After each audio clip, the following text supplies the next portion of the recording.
Suivant la démarche adoptée lors de la première vague de la pandémie, le COPIL, à travers le ministre de la Santé, fera désormais face à la presse 3 fois par semaine pour présenter la situation épidémiologique du Gabon, alors que le pays fait face, depuis janvier dernier, à une seconde vague de contamination. Nous avons enregistré 331 nouveaux cas positifs sur 6 803 prélèvements effectués, soit un taux de positivité de 4,8%. Le nombre de personnes hospitalisées est aujourd'hui de 77, dont 15 personnes en réanimation pour détresse respiratoire.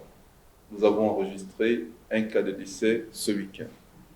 D'une ampleur de la maladie, 8 provinces sur 9 sont désormais touchées, en cause le non-respect des mesures barrières.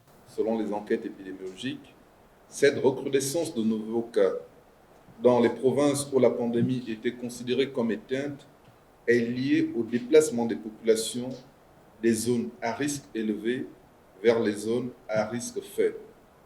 C'est pourquoi il a été fait obligation à toute personne voulant se rendre hors du Grand Libreville de faire un test de dépistage de la Covid-19 pour limiter l'importation du virus à l'intérieur du pays. Vu l'urgence de la situation sanitaire, le pays a déjà négocié avec la Russie qui a donné son accord pour l'arrivée prochaine des doses de son vaccin Sputnik V. Ce lundi, le ministre de la Santé a également échangé avec l'ambassadeur de Chine au Gabon pour l'arrivée de 100 000 doses du vaccin chinois. Mais devant le scepticisme de certains, le docteur Guy-Patrick Obiondong a déjà précisé que cette vaccination sera volontaire.